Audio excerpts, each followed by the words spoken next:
eebbarratti waa'ee Abrahaam irraa kaaseetu eebba keenya Iyesuus Kiristoos kan ta'e yookiin immoo Iyesuus Kiristoos eebba keenya akka ta'e macaafni qulqulluu kennaan nuu kenname akka ta'e Abrahaamin gaafa kaasu Abrahaam Waaqayyo akka isa eebbise kaase. Eebbi Waaqayyo Abrahaamin eebbise maaliif yoo jettan Abrahaam in abboomame. Seera uumamaa boqonnaa 12 dhaqxanii yoo ilaaltan sin eebbisaa eebba sin taata jedhe. Sin eebbisaa eebba sin taata. Otoo eebbisuu fi eebba hin ta'in dura Abrahaamin Waaqayyo ajajni inni kenne abboomin jira. Maal jedheen qomoo kee keessaa, fira kee keessaa, qomoo abbaa kee keessaa, lammii kee keessaa ba'i waaqa tolfamaa maatiin kee qomoon kee waaqeffatan keessaa maal ta'e ba'i garam biyya si argisiisutti deemii jedha Waaqa. Inni kun inni abboommii Waaqayyo Abrahaamin iddoo inni itti rakkatu san keessaa baasuuf, iddoo inni dhiphatu sana keessaa isa baasuuf. Eebbisuu Waaqayyo gaafa barbaadu nu abbooma maal keessaa? Wanta nu qabe keessaa akka nuti baanu, waan nu hidhe keessaa akka nuti baanu, waan gadi nu qabe keessaa akka nuti baanu Waaqayyoon barbaada. Har'asii Waaqayyo namoota baay'ee kan inni eebbisu warra isaaf abboomamanidha. Bara keenya keessatti Waaqayyoof abboomamna taanaan, bara keenya keessatti Waaqayyoof tole jenna taanaan eebbi hundumtu akka nu barbaadu macaafni qulqulluun dubbata. Abrahaamin eebbi Waaqayyo inni samiirraa dhufe maal jedhe? Cirracha kana lakkaa'uu dandeessaa jennaan hin danda'u jedhe. Urjii kana lakkaa'uu dandeessaa jennaan hin danda'u. Ani sanyii kee akka kan nan baay'isa jedhee Waaqayyo. Galanni Waaqayyoodhaaf haa ta'u. Har'asii namoonni iddoo hojii keessanitti nanama hin barbaadu waan jallaa. Nanama waan namoonni jallinaan hojjetanitti hin hirmaadhu. Waaqayyoof nama. Waaqayyoof an tole jedha. An abboommiin Waaqayyo jallina naan eeyyamu, badii naan eeyyamu, malaammaltummaa naan eeyyamu, namarraa gowwoomsee fudhachuu naan eeyyamu, ani Waaqayyoon hin eega jettanii daandii abboommii Waaqayyo irra wali deddeebi'aa jirtan isin eebba faana wal argitaniidha. Kanaaf yeroo baay'ee waldaan kiristaanaa kan ishiin nuun jettu dhaloonni garaagaraa kan nuun jedhu eebbifamuu malee iddoo baay'eetti daandiin eebbaa nutti hima. Akkamitti eebbifamna jenneen argine. Kanaafuu inni jalqabaa maalan jedhe inni guddaan namni eebba Waaqayyo arguudhaaf abboomamuudha. Abboommi inni jedhu kun waan Waaqayyo hin jaallanne, waan Waaqayyo hin barbaanne keessaa ba'uu abboomamuu inni jedhu. Gara Waaqayyo nu ajajetti deemuu, gara Waaqayyo nu ilaaletti deemuu, hojii Waaqayyo nu kenne hojjechuu, hojii harki Waaqayyo keessa jiru hojjechuun akka nu barbaachisu macaafni qulqulluu hin dubbatu. Tole egaa inni kan biraa abboommiin eebba gara keenya fidu abboommiidha tokkoffaa irratti inni lammataa sagalee Waaqayyo gaarii goone ila dhaggeeffadhaa. Gaarii gootanii yoo eegdan ihemti zalta sagalee eenyu sagalee Waaqayyo gaarii gootanii yoo eegdan haala sirriidha. Haala Waaqayyotti tolu. Kun jechuun inni sagalee Waaqayyootiif yoo iddoo laattan, sagalee Waaqayyootiif yoo mo'amtan, sagalee Waaqayyootiif yoo bitamtan, sagalee Waaqayyoo jireenya keessan irratti olaantummaa yoo qabaate isin maal taatu? Haleluuyaa. Isin saba warra kaan gararraa jiraattu. Kuni eebbi inni jalqabaa Waaqayyo bakka jiraattutti mataasi gochuudha. Iddoo jirtutti mataasi gochuudha. Lafa hojjettutti mataasi gochuudha. Mana jirtutti mataasi gochuudha. Waajjira jirtu keessatti mataasi gochuudha. Waarshaa hojjettu keessatti mataasi gochuudha.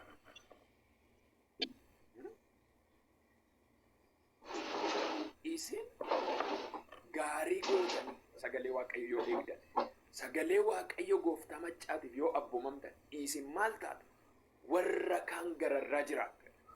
Har'a namoonni abboommii Waaqayyo eegdan, namoonni Waaqayyo maallaan jedhaan kanatti hin hirmaadhu jettan, jallinatti hin hirmaadhu, gidiraatti hin hirmaadhu, hammeenyatti hin hirmaadhu jettanii biyya hormaatti iddoo garaagaraatti Waaqayyo bitamtanii kan jirtan afurri Waaqayyo akkas jechaa jira. Haleluuyaa.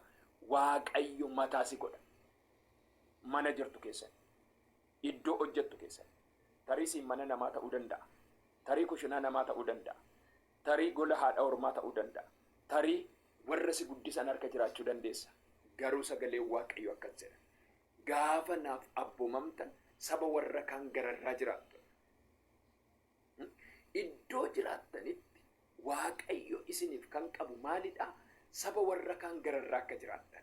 Saba warra kaaniin olitti akka jiraattan. Waaqayyo isiniin eebba faana kan inni isin wal argisiisu jireenya keessan irraa eebbi mul'achaa deema. Ollaan eebba kee arga. Firri eebba kee arga. Namoonni ati keessa jiraattu eebba kee argu. Eebbi Waaqayyo kun jireenya keenya irratti dabalaa deema jechuudha. Kanaafuu inni guddaan eebbifamuudhaaf maalan jedhe? Inni jalqabaa Waaqayyoof abboomamuu. Inni lammaffaa sagalee Waaqayyo gaarii goone yoo eege. Akka sagalee Waaqayyo nu geggeessutti, akka sagalee Waaqayyo jedhutti yoo deddeebine.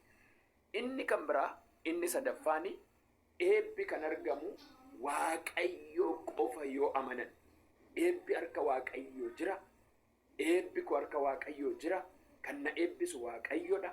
Kan ni jijjiiru Waaqayyodha. Kan waan haaraa naa godhu Waaqayyodha jennee Waaqayyoon yoo amanan. Ergaa raajii Ermiyaas boqonnaa 17:7 irratti namni ana Waaqayyoon amanatu. Eenyuun? Namni ana Waaqayyoon amanatu. Ana qofattis kan of kennu haa gammaduudha. Eebbi hundumaa caalu saba Waaqayyoo. Eebbi hundumaa caalu daandiin eebbaa inni hangafa Waaqayyoon amanachuudha. በእግዚአብሔር መታመን ነው በረከት። የእግዚአብሔር ሰላም ውስጥ መኖር ነው በረከት። የእግዚአብሔር ፈውስ መቀበል ነው በረከት። ከዚህ ከዓለም ከምናምንቴ ነገር ወጥተን የሰማይ ነገር ሲገለጥልን ነው በረከት። ኤቢ ዋቀዮ ፈይና፣ ኤቢ ዋቀዮ ነጋዳ፣ ኤቢ ዋቀዮ በልበለ ጩፋሜ በኑዳ፣ ኤቢ ዋቀዮ ጋምኑት ዱከናይ ኑ ኢብሱድ፣ ኤቢ ዋቀዮ ለፈ ኦናት ኑ ገርጋሩድ። Eebbi Waaqayyo immoo warra Waaqayyoon amanataniif kan dhufu lafa mijataatti, lafa hin mijanne irratti.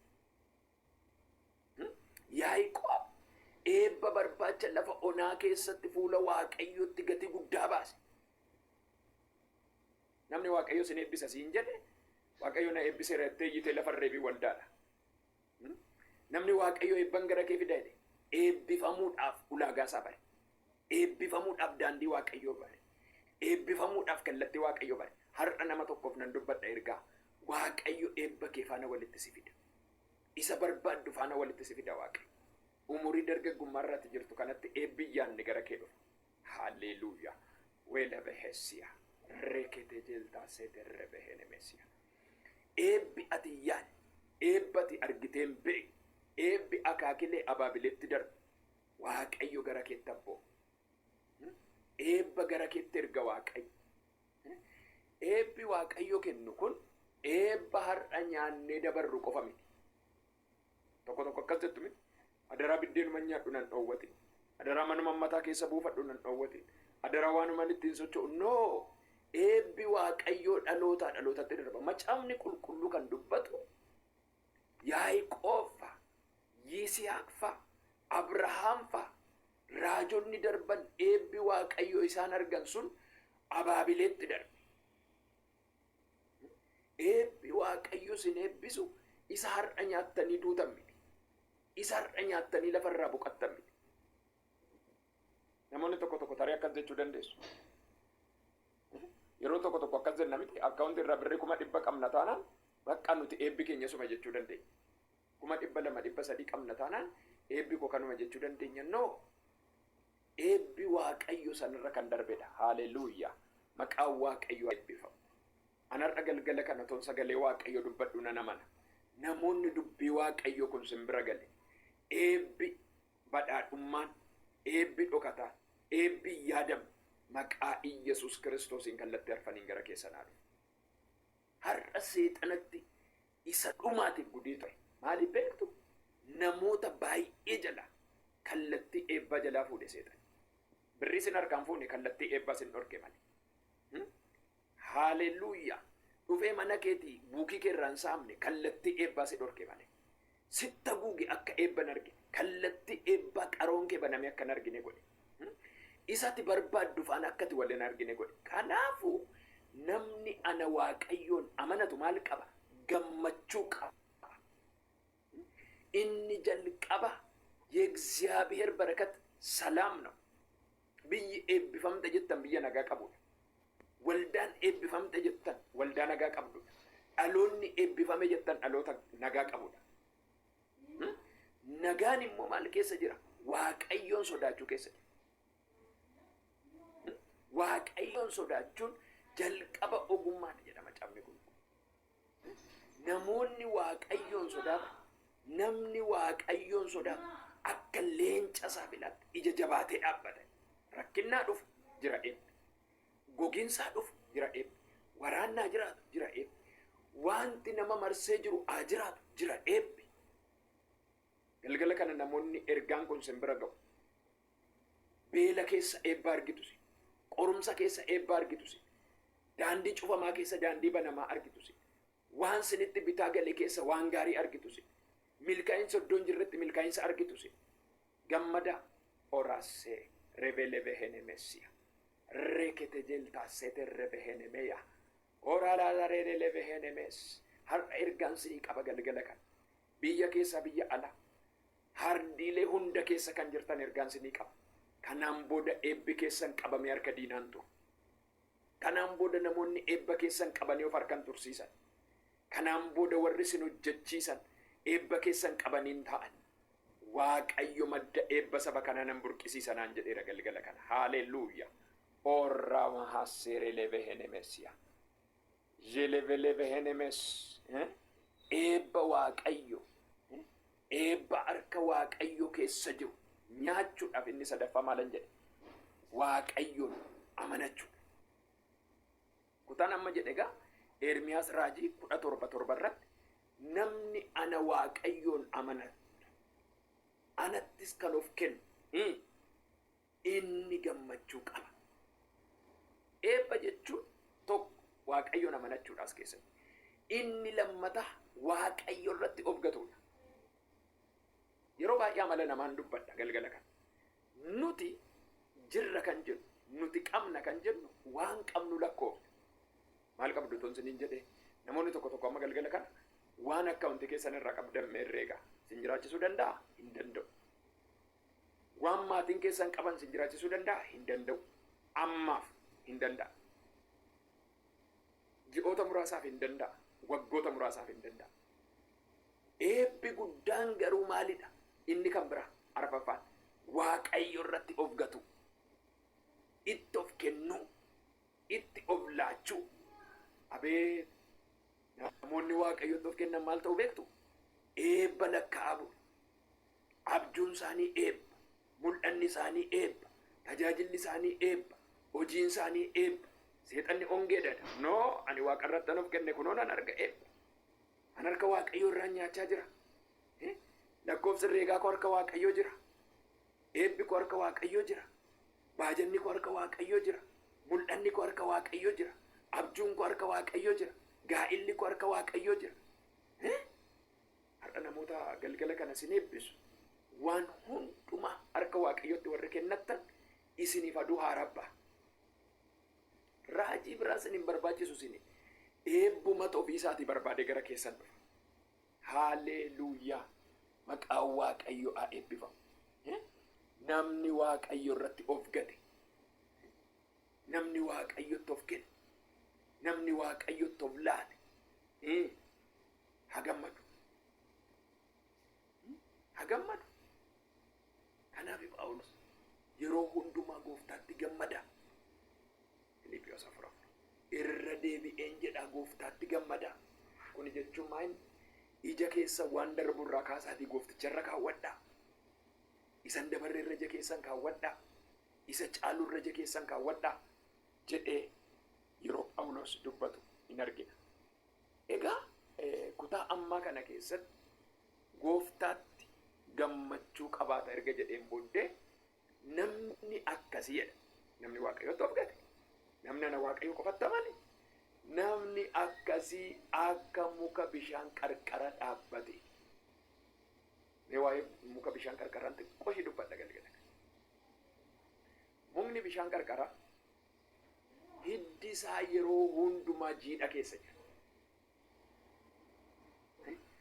Mukni bishaan qarqara bonni yoo jiraate baalli isaa hin miidhaga, ija godhata. Bise maaliif yoo jettan Abrahaam in abboomame. Seera uumamaa boqonnaa 12 dhaqxanii yoo ilaaltan sin eebbisaa eebba sin taata jedhe. Sin eebbisaa eebba sin taata. Otoo eebbisuu fi eebba hin ta'in dura Abrahaamiin Waaqayyo ajajni inni kenne abboomin jira. Maal jedheen? Qomoo kee keessaa, fira kee keessaa, qomoo abbaa kee keessaa, lammii kee keessaa ba'i. Waaqa tolfamaa maatiin kee, qomoon kee waaqeffatan keessaa maal ta'e? Ba'i. Garam biyya si argisiisutti deemii jedha Waaqayyo. Inni kun inni abboommii Waaqayyo Abrahaamiin iddoo inni itti rakkatu san keessaa baasuuf, iddoo inni dhiphatu sana keessaa isa baasuuf. Eebbisuu Waaqayyo gaafa barbaadu nu abbooma. Maal keessaa? Wanta nu qabe keessaa akka nuti baanu, waan nu hidhe keessaa akka nuti baanu, waan gadi nu qabe keessaa akka nuti baanu Waaqayyoon barbaada. Har'asii Waaqayyo namoota baay'ee kan inni eebbisu warra isaaf abboomamanidha. Bara keenya keessatti Waaqayyoof abboomamna taanaan, bara keenya keessatti Waaqayyoof tole jenna taanaan eebbi hundumtu akka nu barbaadu macaafni qulqulluun dubbata. Abrahaamiin eebbi Waaqayyo inni samiirraa dhufe maal jedhe? Cirracha kana lakkaa'uu dandeessaa jennaan hin danda'u jedhe. Urjii kana lakkaa'uu dandeessaa jennaan hin danda'u. Ani sanyii kee akka kan nan baay'isa jedhee Waaqayyo. Galanni Waaqayyoodhaaf haa ta'u. Har'asii namoonni iddoo hojii keessanitti nama hin barbaadu waan jallaa, nama waan namoonni jallinaan hojjetanitti hin hirmaadhu. Waaqayyoof nama, Waaqayyoofan tole jedha. Ana abboommiin Waaqayyo jallina naan eeyyamu, badii naan eeyyamu, malaammaltummaa naan eeyyamu, namarraa gowwomsee fudhachuu naan eeyyamu. Ani Waaqayyoon hin eega jettanii daandii abboommii Waaqayyo irra wal deddeebi'aa jirtan isin eebba faana wal argitaniittu.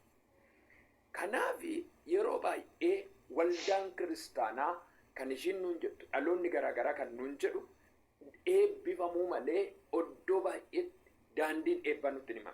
Akkamitti eebbifamna jenneen argine. Kanaafuu inni jalqabaa maalan jedhe? Inni guddaan namni eebba Waaqayyo arguudhaaf abboomamuudha. Abboommi inni jedhu kun waan Waaqayyo hin jaallanne, waan Waaqayyo hin barbaanne keessaa ba'uu abboomamuu inni jedhu. Gara Waaqayyo nu ajajetti deemuu, gara Waaqayyo nu ilaaletti deemuu, hojii Waaqayyo nu kenne hojjechuu, hojii harki Waaqayyo keessa jiru hojjechuun akka nu barbaachisu macaafni qulqulluu hin dubbatu. Tole egaa inni kan biraa abboommiin eebba gara keenya fidu abboommiidha tokkoffaa irratti. Inni lammataa sagalee Waaqayyo gaarii goone la dhaggeeffadhaa.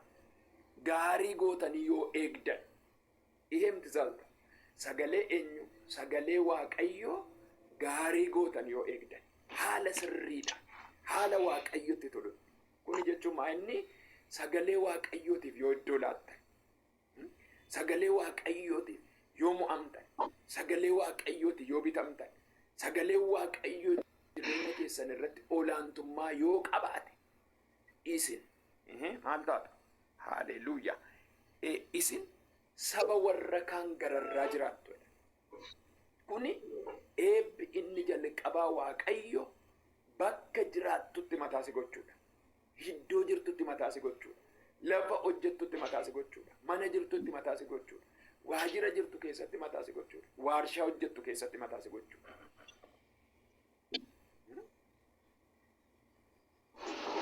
Isin gaarii gootanii sagalee Waaqayyo yoo eegdan, sagalee Waaqayyo gooftaa maccaatiif yoo abboomamtan isin maal taatu? Warra kaan gararraa jiraattu. Har'a namoonni abboommii Waaqayyo eegdan, namoonni Waaqayyo maallaan jedhaan kanatti hin hirmaadhu jettan, jallinatti hin hirmaadhu, gidiraatti hin hirmaadhu, hammeenyatti hin hirmaadhu jettanii biyya hormaatti iddoo garaagaraatti Waaqayyo bitamtanii kan jirtan afurri Waaqayyo akkas jechaa jira. Haleluuyaa! Waaqayyo mataa si godha. Mana jirtu keessan, iddoo hojjettu keessan, tarii siin mana namaa ta'uu danda'a, tarii kushinaa namaa ta'uu danda'a, tarii gola haadha hormaa ta'uu danda'a, tarii warra si guddisan harka jiraachuu dandeessa.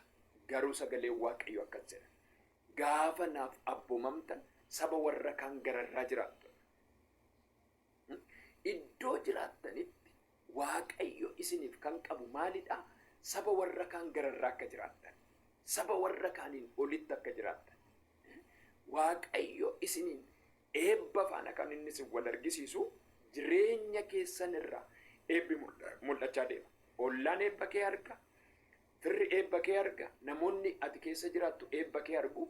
Eebbi waaqayyo kun jireenya keenya irratti dabalaa deema jechuudha. Kanaafuu inni guddaan eebbifamuudhaaf maalan jedhe? Inni jalqabaa waaqayyoof abboomamuu. Inni lammaffaa sagalee waaqayyo gaarii goone yoo eege.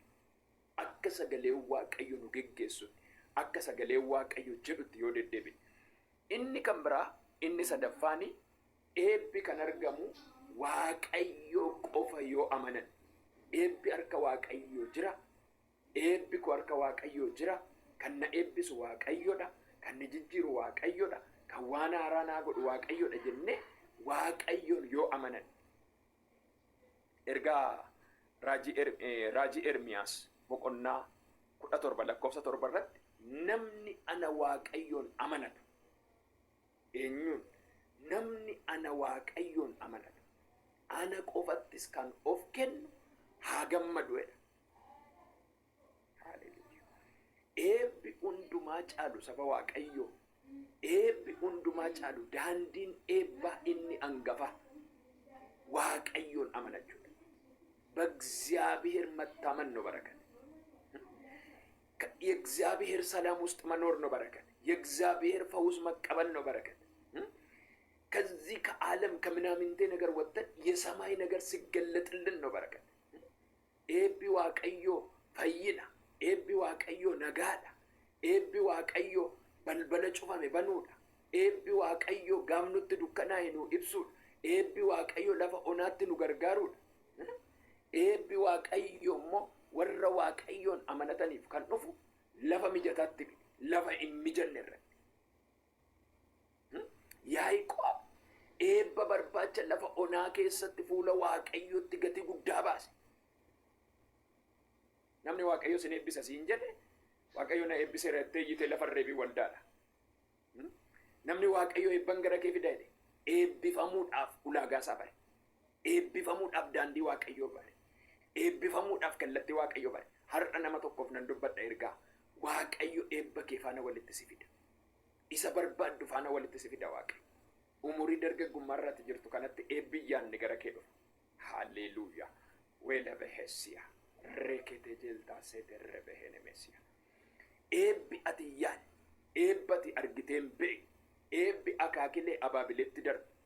Waaqayyo gara keetti abboo. Eebba gara keetti erga waaqayyo.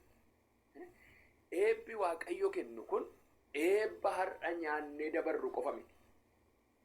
Tokko akkas jettu miti. Adaraa biddeenuma nyaadhu nan dhoowwatin. Adaraa manuma mataa keessa buufadhu nan dhoowwatin.